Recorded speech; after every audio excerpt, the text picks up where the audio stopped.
Hello friends, आज मैं आपको मॉन्स्टर ये 2014 की एक कोरियन थ्रिलर मूवी एक्सप्लेन करने वाला हूँ। ये एक सीरियल किलर से रिवेंज लेने की एक स्टोरी है। इसमें ज़्यादा कुछ स्पॉइलर ना देते हुए डायरेक्टली स्टार्ट करते हैं। मूवी स्टार्ट होती है और हमें बॉक्सुन दिखाई गई है। ये एक बाजार में सब्जियां सेल करती है। बॉक्सुन ज़रा स्टूपिड होती है और भोली भी होती है। एबनॉर्मल की तरह ही ये कैरेक्टर हमें दिखाया गया है। इसे बहुत सारी चीज़ें समझ में नहीं आती। ये जब छोटी थी तब इसकी मदर ने इसे गिरा दिया था, इसकी वजह से ऐसी हो गई है। इसकी ग्रैंड मदर थी पर यह भी इसको छोड़कर चली गई है। इसकी ग्रैंड मदर हमें हेवन से बातें करते हुए दिखती है और कहती है कि मैं तुम्हारे लिए वरी करती हूँ। बॉक्सुन सब्जियां सेल करती है और अपनी जो लिटिल सिस्टर है इसके एजुकेशन के लिए पैसे वगैरह इकट्ठा करती है। इसके बाद नेक्स्ट सीन में हमें इक्सांग दिखाया गया है। वो एक बड़े बिजनेसमैन के यहाँ मीटिंग के लिए आया हुआ होता है। ये जो बिजनेसमैन होता है ये उसे कहता है कि मुझे एक ट्रबल हो चुका है। मेरी जो फैक्ट्री थी वहाँ एक वर्कर काम करती थी। फैक्ट्री में उसे कम पैसे मिल रहे थे, इसीलिए उसने स्ट्राइक की। बहुत सारे लोगों को भड़काया। मैं उसे समझा रहा था पर वो मान नहीं रही थी, तो ज़रा झापड़ मैंने उसे मार दिया। उसने रिकॉर्ड कर लिया था। अब ये रिकॉर्डिंग मुझे दिखा कर ये मुझे ब्लैकमेल कर रही है। $300,000 से मांग रही होती है। इक्सांग जो होता है इसकी फाइनेंशियल सिचुएशन अच्छी नहीं होती। इसकी वाइफ को एक बार में काम करना पड़ रहा होता है। इसे $300,000 सुनकर बहुत ही अलग लगता है। बिजनेसमैन फिर इक्सांग को कहता है कि ये जो पैसे हैं ये उस लड़की को जाकर देकर आओ। मैं इन पैसों को लेकर किसी को भी ट्रस्ट नहीं कर सकता। इक्सांग भी इस काम के लिए रेडी हो जाता है, पर इस पैसों से अपने जो लोन उसने लिए होते हैं ये वो पे कर देता है। अब हमें इक्सांग का एक बचपन का सीन दिखाया गया है। ये घर के ऊपर के स्टोरेज रूम में बैठा हुआ है। अपने फादर से डरकर वहाँ वो है। उसके फादर ने उसे बहुत मारा है। वहाँ फिर उसका छोटा ब्रदर आता है। उससे पूछता है क्या तुम चाहते हो कि मैं उसे मार दूँ, क्या फिर तुम मेरे साथ खेलोगे। इक्सान उसे वहाँ से निकल जाने के लिए बोलता है। उसे थोड़ा सा भी सीरियस नहीं लेता। थोड़े टाइम बाद इक्सान अपने फादर की स्क्रीम सुनता है।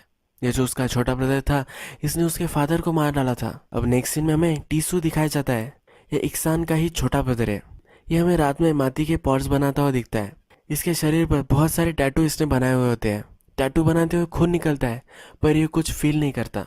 अब नेक्स्ट सीन में हमें फिर से बॉक्सू उसके बाजार में दिखाई गई है। जिस स्पॉट पे सब्जियां सेल करती है ये स्पॉट किसी और का है। जिसका यह स्पॉट है इसने कुछ आदमी भेजे होते हैं ये स्पॉट खाली करवाने के लिए। ये वहां से जा नहीं रही होती है। ये सबको कहती है कि मेरी ग्रैंड माँ का था, ये मुझे मरने से पहले ये देकर गई थी, मैं नहीं छोड़ सकती। ये अपना स्पॉट नहीं छोड़ रही होती तो एक आदमी इसे उठाता है और बाहर बैठता है। ये भागते भागते आती है, एक सब्जी लेती है और उसके सर पर फोड़ देती है। जब शाम हो जाती है तब उसकी छोटी सिस्टर स्कूल से आ रही होती है और ये दोनों हिल पर मिलती है। उसकी छोटी सिस्टर उसे मलहम पट्टी करती है और समझाती है कि ये हमारा स्पॉट नहीं है। ये जो लैंड है ये एक्चुअल में दूसरा कोई ओन करता है, तुम्हें इनके पीछे नहीं लगना चाहिए। पर बॉक्सन में पता है कि ये स्टूपिड है तो इसे ये समझ में नहीं आता। अपना जो लॉजिक होता है ये ग्रैंड मदर ने मुझे ये लैंड दी है, इसी पे वो अड़ी रहती है। अब नेक्स्ट सीन में हमें दिखता है कि इक्सान अपने ब्रदर टीसू को कॉल करता है। टीसू कहता है कि बहुत समय बाद तूने मुझे कॉल किया है। इक्सान उसे एक बार में बुला रहा होता है। ये दोनों फिर वहाँ मिलते हैं। इक्सान टीसू से कहता है कि एक लड़की है जो हमें ब्लैकमेल कर रही थी, इसे तुम्हें मारना है, ये जॉब उसे देना चाहता है। टीसू कहता है कि 5 साल गुजर चुके हैं, तुमने अपना फ़ोन वगैरह सब कुछ बदल दिया था और अचानक तुम मुझे कांटेक्ट कर रहे हो। इक्सान कहता है कि मैं बहुत ही सॉरी हूँ, जाने दो, ये काम तुम मत करो। जिस बारे में बैठे हुए होते हैं यहाँ कुछ कस्टमर होते हैं जो बहुत ही लाउड होते हैं। इक्सान को इससे तकलीफ हो रही होती है तो बहुत ही ज़ोर से टीसू कहता है कि ये कौन बास्टर्ड है जो इतनी ज़ोर से बात कर रहे हैं। जो आदमी ज़ोर से बात कर रहा होता है वो अब यहाँ आ जाता है। वो टीसू के ऊपर हाथ रखता है तो टीसू उस पर बहुत ही चिढ़ जाता है। चॉपस्टिक्स लेता है और इसके गले में डालकर इसका मर्डर कर देता है। इस आदमी के साथ जो भी सब लड़कियां होती है इनको भी वो मार देता है। जैसे कुछ भी नहीं हुआ इस तरह से अपने ब्रदर से वो बात करने लग जाता है। वो कहता है कि मदर कैसी है। अपने मदर के लिए इक्सांग को कुछ पैसे वो देता है। मदर के विटामिन के लिए ये पैसे उसे देता है। इसके बाद हमारा नेक्स्ट मेन कैरेक्टर नानी दिखाई गई है। नानी के घर पर उसकी लैंडलॉर्ड आती है। वो कहती है कि तुम्हारी सिस्टर कहाँ है। नानी और उसकी सिस्टर ने बहुत दिनों से अपना रेंट पे नहीं किया है। ये लॉन्डर उसे कहती है कि अगर तूने पे नहीं किया तो मैं तुम दोनों के घर से बाहर निकाल दूंगी। नानी कहती है कि मेरी सिस्टर अब घर पर नहीं है। थोड़ी देर बाद उसे आने के लिए कहती है। जब ये घर में आती है तो उसकी सिस्टर वही होती है। अंदर जाकर अपनी सिस्टर को ये सब वो बता देती है। सिस्टर उससे पूछती है कि तुम्हारी 3 विशेष क्या है, मुझे बताओ। नानी कहती है कि मुझे अपना डॉग चाहिए और एक अपने घर में तुम्हारे साथ मुझे रहना है। नानी की सिस्टर बोलती है कि ये सब सच हो सकता है। एक्चुअल में ये जो सिस्टर है यही बिजनेसमैन को ब्लैकमेल कर रही थी। अब बिजनेसमैन $300,000 इसे देने वाला है तो इससे वो घर वगैरह बाय कर सकती है। अब थोड़ी देर बाद फिर से दरवाज़ा खटखटाया जाता है और इस बार यह टीसू होता है। टीसू से बोलता है कि तुमने जिस फ़ोन से रिकॉर्ड किया था वो फ़ोन मुझे चाहिए। नानी की सिस्टर कहती है कि पहले तुम मुझे पैसे दो। ये कहता है कि मेरे पास पैसे नहीं है। ये दरवाज़ा बंद करने वाली होती है। टीसू से कहता है अगर तुमने ये दरवाज़ा बंद कर दिया तो मैं तुम्हें मार दूंगा। पहले भी बिजनेसमैन ने कुछ आदमियों को भेजकर इसे डराने की कोशिश की थी, पर ये डरी नहीं थी। इस बार भी उसे वैसे ही लगता है और डोर बंद कर लेता है। टीसू बहुत ही फिट और इंटेलिजेंट होता है। एक दीवार कूद कर अंदर आ जाता है। नानी अंदर के रूम में बर्तन मांज रही होती है। तभी इसे कुछ आवाज़ें सुनाई देती है। यह जब दरवाज़ा खोलती है तो टीसू उसके सामने होता है। इसकी सिस्टर को उसने मार दिया है, उसकी डेड बॉडी इसे दिखती है। यही सीन खत्म हो जाता है। रात में टीसू ड्राइव कर रहा है, ये हमें दिखता है। उसके ब्रदर का कॉल आया हुआ होता है। ये अपने ब्रदर को पूछता है ये जो सब पैसे थे इसका तुमने क्या किया था। अपनी फाइनेंशियल सिचुएशन ब्रदर उसको समझाता है। वो कहता है कि मेरे पास कोई ऑप्शन नहीं था। टीसू कहता है कि तुम्हारी वजह से सब मैस हो चुकी है। ये फिर घर आता है, नानी को भी घर लेकर आता है। एक वाइन की बोतल निकालता है और इसे ग्लास में भरता है। वो कहता है कि अब हम एक गेम खेलेंगे। जब तक मैं बोतल ख़त्म नहीं कर देता तब तक मैं यही रुकूंगा और तुम यहाँ से भागोगी। अगर तुमने किसी से हेल्प ली तो मैं उन्हें भी मार दूंगा। तुम अगर छुप गई और मैं अगर तुम्हें ढूंढ नहीं पाया तो तुम बच जाओगी। यह फिर ग्लास पोर करता है और नानी भागने लग जाती है। अब नेक्स्ट सीन में हमें फिर से बॉक्सुन और उसकी सिस्टर दिखाई गई है। बॉक्सुन आज बहुत ही दुखी होती है क्योंकि उसका स्पॉट अब जाने वाला है। बॉक्सुन की सिस्टर से कहती है कि अब मैं बहुत पढ़ने वाली हूँ। हायर एजुकेशन के लिए मैं सियोल में जाऊँगी। वहाँ मैं अच्छे से डिग्री लूँगी और हम दोनों अच्छे से रह सकेंगे। हम पुअर हैं इसीलिए हमें सब तकलीफ देते हैं। मैं बहुत ज़्यादा पैसे कमाऊँगी और हम रिच हो जाएंगे। बॉक्सुन कहती कि तुम चली जाओगी तो मैं अकेली पड़ जाऊँगी। मैं भी तुम्हारे साथ आऊँगी, फ्लोर स्वीप करूँगी, खाना पकाऊँगी, कुछ भी करूँगी, पर तुम्हारे साथ ही रहूँगी। उसकी सिस्टर कहती है कि ये पॉसिबल नहीं हो पाएगा, पर बॉक्सुन सुन ही नहीं रही होती। इस पर इन दोनों में एक हेल्दी फाइट हो जाती है। ये दोनों फिर हंसने लग जाते हैं और एक दूसरे को हक करते हैं। भागते भागते नानी इनके घर आ जाती है। इसे ये सब क्वेश्चन पूछते हैं कि तुम्हारा घर कहाँ है, तुम्हारे पेरेंट्स कहाँ है, पर ये कुछ बोल नहीं रही होती है। इसे ये डिनर देते हैं। बाद में नानी कहती है कि इसकी सिस्टर है, अब इसे ढूंढने वाली होती है। रात में नानी इनके साथ ही सोती है। नेक्स्ट दिन जब सुबह होती है तो बॉक्सुन की सिस्टर नानी को सिटी में लेकर जाने वाली होती है। यह सब जाने के लिए निकलते हैं, पर बॉक्सुन की सिस्टर अपना जिम का क्लॉथ भूल जाती है। वो बॉक्सुन को घर जाने के लिए बोलती है और फटाक से उसे लाने के लिए कहती है। जब वे रास्ते से जा रहे होते हैं बहुत ज़्यादा फॉग हुआ होता है। इस फॉग में ही नानी को टीसुन दिखता है। यह फिर भागने लग जाती है। बॉक्सुन की सिस्टर नानी को डिफेंड करती है, इसीलिए टीसुन उसका गला दबाता है। बॉक्सुन जब जिम के कपड़े लेकर आती है तब देखती है कि वहाँ कोई भी नहीं है। उसे जंगल में से आवाज़ें आती है, वहाँ भागते भागते जाती है। टीसुन उसके सिस्टर को मारने वाला होता है, तब एक पत्थर लेती है उसके सर में डाल देती है। अपनी सिस्टर को लेकर भागते भागते एक फील्ड में आ जाती है। वह उसे नीचे रख देती है और कहती है कि अभी मैं हेल्प लेकर आती हूँ। वो पुलिस को कॉल लगाने वाली होती है। बॉक्सुन को लगता है कि टीसुन मर चुका है। जो पुलिस को कॉल करने के लिए जाती है और वापस आती है तो उसकी सिस्टर वहाँ नहीं होती। टीसुन ने उसकी सिस्टर को ढूंढ लिया होता है। नेक्स्ट सीन में हमें दिखता है कि इक्सांग एक गैंगस्टर के पास आया हुआ होता है। उसे एक आदमी चाहिए होता है। इक्सान अपने ब्रदर टीसू को बहुत ही हेट करता है और उसे मारना है। इसकी सुपारी देने के लिए इस गैंगस्टर के पास आया हुआ होता है। ये गैंगस्टर फिर एक आदमी उसे देता है, कहता है कि इसे उसके घर लेकर जाओ, ये उसे मार देगा। बॉक्सुन के पार पे पुलिस आती है। वो बहुत ही रो रही होती है कि उसकी सिस्टर उसे मिल नहीं रही। वो जब सिचुएशन थी ये सब उसे बताती है। ये स्टूपिड लगती है तो पुलिस इस पर बिलीव नहीं करती। ये बोलने बोलने में ये भी कहती है कि उन दोनों की फाइट हो चुकी थी। पुलिस उसे कहती है जनरली ऐसा ही होता है कि फाइट होने पर ये खुद ही चले जाते हैं, तुम्हारी सिस्टर भी खुद से ही चली गई होगी। इस पर बिलीव ना करते हुए वहाँ से चले जाते हैं। अब इक्सांग टीसू के पास आ जाता है। इक्सांग टीसू से पूछता है कि फ़ोन कहाँ है। टीसू कहता है कि वो मर चुकी है, पर उसका फ़ोन मेरे पास नहीं है। जो उसकी छोटी सिस्टर यानी कि नानी के बारे में वो बताता है कि वो भाग गई है। इसका ब्रदर इस पर छिड़ जाता है, कहता है कि वही फ़ोन तो इम्पोर्टेंट था और ये छोटी लड़की अगर किसी को भी कुछ भी बता देगी तो हम सब ट्रबल में आ सकते हैं। टीसू कहता है कोई प्रॉब्लम नहीं होगा, मैं उसे मार दूंगा। इक्सांग ने जिस आदमी को टीसू को मारने के लिए लाया हुआ होता है इसकी आवाज़ टीसू सुन लेता है। ये आदमी और टीसू इन दोनों में बहुत ही फाइट होती है। ये टीसू पर बहुत ही भारी पड़ रहा होता है तो इक्सान को लगता है कि अब टीसू मर ही जाएगा। इक्सान फिर बाहर आ जाता है, अपनी गाड़ी के पास आकर वेट करने लग जाता है। थोड़ी देर बाद टीसू उस आदमी को मार कर बाहर आता है। इक्सान चाकू लेता है और उस पर चलाने वाला होता है। टीसू वो रोक लेता है। टीसू एक सेकंड सोचता है और बोलता है कि जाने दो, यानी कि वो अपने ब्रदर को नहीं मारने वाला। वो कहता है कि चलो मदर के पास जाते हैं, कुछ खाना खा कर आते हैं। इनकी मदर का एक रेस्टोरेंट होता है और वह अब ये सब खाना खा रहे हैं। अपनी मदर को उसके विटामिन्स के लिए ज़रा पैसे भी वो दे देता है। इनको और एक छोटा ब्रदर होता है। वो कहता है कि इसकी पढ़ाई कैसी चल रही है। टीसू की मदर उसके छोटे ब्रदर के लिए बहुत ही प्राउड होती है। ये लॉयर बनने वाला होता है। टीसू ने अपने ब्रदर के लिए भी अच्छा सा एक मोबाइल लाया हुआ होता है।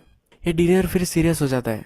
टीसू अपने मदर से कहता है कि क्या तुम्हें याद है कि जब मैं छोटा था 3-3 दिनों के लिए तुम मुझे एक कमरे में बंद कर कर रखती थी। मैंने चोरी की है ऐसा तुम्हें लगता था। ये पैसे हमेशा एक संग नहीं लिए थे। ये कहकर फिर टीसू वहां से चला जाता है। नेक्स्ट सीन में हमें दिखता है कि बॉक्सुन एक ओल्ड लेडी के पास आई हुई है। बॉक्सू को लगता है कि इसमें ज़रा पावर है और उसकी सिस्टर कहाँ है, इसकी लोकेशन उसे बता सकती है। ये लेडी फिर एक जगह पर पॉइंट करती है। यह वुड्स में से घूमती है, पर इसकी सिस्टर उसे कहीं भी नहीं मिलती। रात में इसे सपना आता है। इसमें इसकी सिस्टर उसे बता रही है कि वो मर चुकी है। नानी फिर घर आ जाती है। बॉक्सुन उससे पूछती है मेरी सिस्टर कहाँ है, ये आदमी कौन था जो तुम्हें मारना चाहता था। उसकी सिस्टर उसे मिलने रही तो बॉक्सुन रोने लग जाती है। ये लड़की फिर कहती है कि मेरी भी सिस्टर को इसने मार दिया है।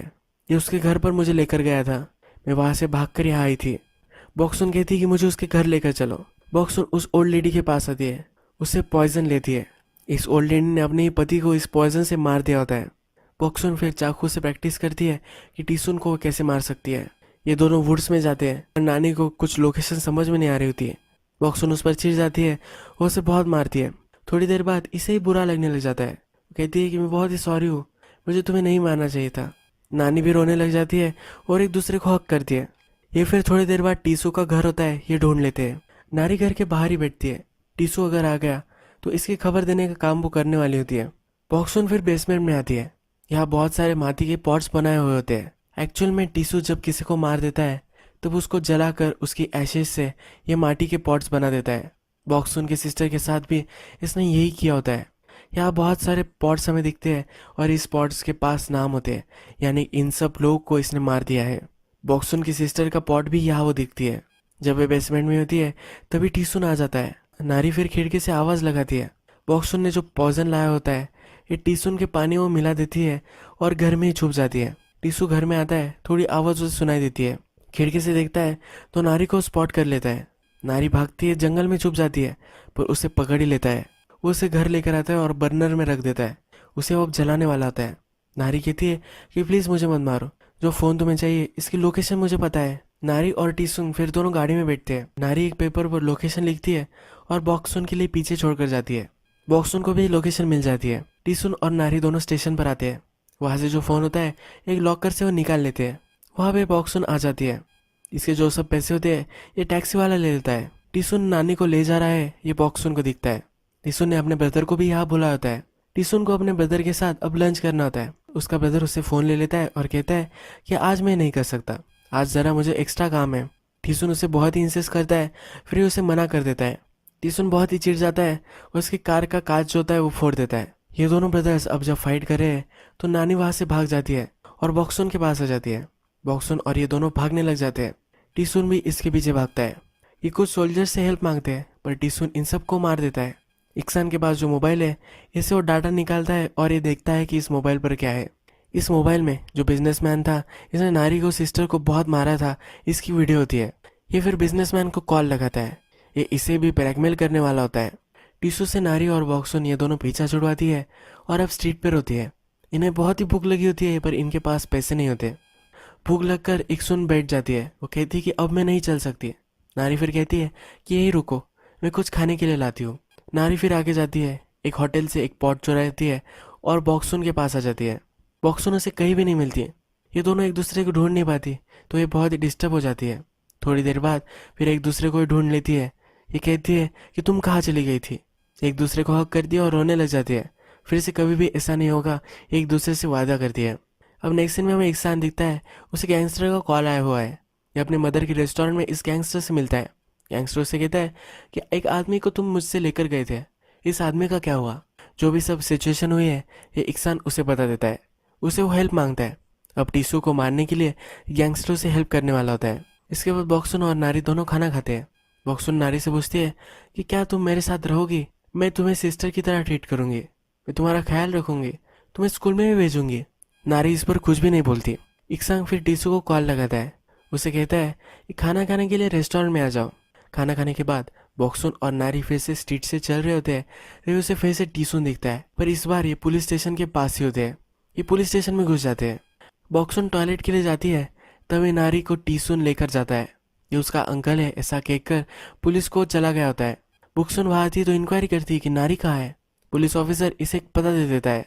उसे कहता है कि यहाँ तुम्हें जाना है, यहाँ तुम्हारी सिस्टर है। इसके बाद टीसुन अपने मदर की रेस्टोरेंट में आ चुका है। टीसू की मदर को भी पता होता है कि अब इसे सब लोग मार देने वाले हैं।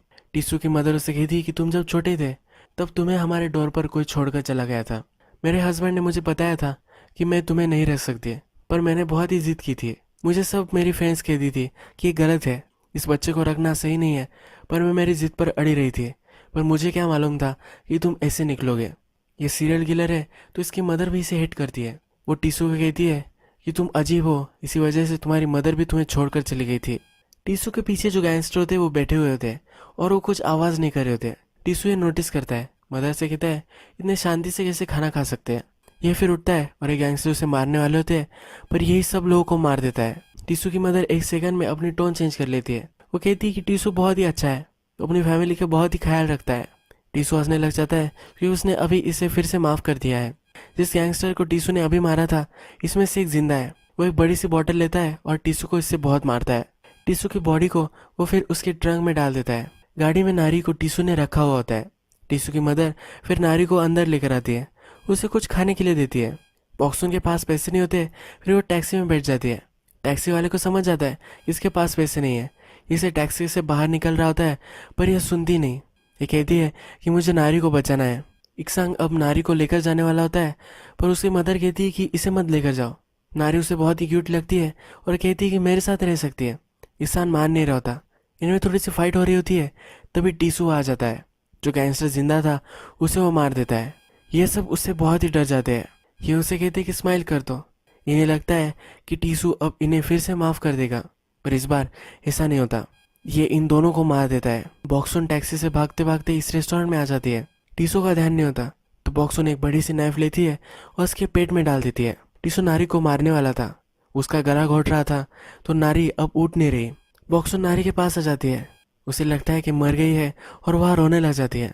टीसू फिर अपने पेट से चाकू निकालता है और उठ जाता है। इन दोनों में फाइट होती है। बॉक्सुन अब बहुत ही ज्यादा चिढ़ गई होती है। एक चेयर से टीसू के सर पर डालती है। टीसू जब गिर जाता है तो गला घोटकर उसे मार देती है। जब वे फिर से नारी के पास आती है उसे गले लगाती है। नारी को फिर होश आ जाता है। बॉक्सुन रोने लग जाती है। ये फिर एक दोनों को हक करते हैं। नारी उसे कहती है कि मैं तुम्हारे साथ ही रहूंगी। ये दोनों एक दूसरे को आई लव यू कहते हैं। वहाँ फिर वो बिजनेसमैन आता है। जो फ़ोन उसे चाहिए था ये फ़ोन उसे दे देते हैं। इस इशू को वो ज़्यादा बढ़ाने नहीं चाहते। अब नारी स्कूल में जाती है और बॉक्सुन फिर से अपना काम करती है। नारी जब स्कूल से वापस आती है तो बॉक्सुन के पास बहुत सारे पैसे होते हैं। बॉक्सुन कहती है कि एक आदमी ने मुझे दिए हैं, ये बहुत सारे पैसे होते हैं, तो इनकी जो फाइनेंशियल प्रॉब्लम है यह भी अब सॉल्व हो चुकी है। अब इनक्रेडिट ट्रोल होते हैं और ये पैसे उसे कहाँ से मिले थे यह पता चलता है। बॉक्सुन का जो स्पॉट था ये किसी अलग आदमी का था। ये छोड़ नहीं रही थी, इसे ट्रबल हो रहा था, तो इसका ओनर उसके पास आया था। इसने बॉक्सुन को बहुत सारे पैसे दिए और कहा कि अब ये जगह खाली कर दे, पर बॉक्सुन उसका मानी नहीं। इन दोनों में फाइट होगी और फिर से सब्जी उसने उसके सर पर मार दी। ये ओनर भी इसके लिए कुछ भी नहीं कर पाया। ये पैसे भी बॉक्सुन लेकर चली गई होती है। यही मूवी खत्म हो जाती है। आज मैंने ये serial killer thriller movie explain की थी। ऐसे और कोई मर्डर मिस्ट्री थ्रिलर या साइकोलॉजिकल थ्रिलर ऐसी कुछ मूवी होंगी तो प्लीज़ मुझे कमेंट में सजेस्ट कीजिए। अगर आपको ये वीडियो अच्छा लगा होगा तो प्लीज़ इस वीडियो को लाइक कर दीजिएगा। मैं बहुत सारी मूवीज़ लेकर आता रहता हूँ, तो प्लीज़ इस चैनल को सब्सक्राइब कर दीजिए और बेल नोटिफिकेशन आइकन भी दबाना मत भूलिए, यानी कि आप सबको बहुत सारी मूवीज़ मिलती रहे। हम फिर से मिलेंगे और एक नई मूवी के साथ। तब तक के लिए थैंक यू और आप अपने आप का ख्याल रखिए।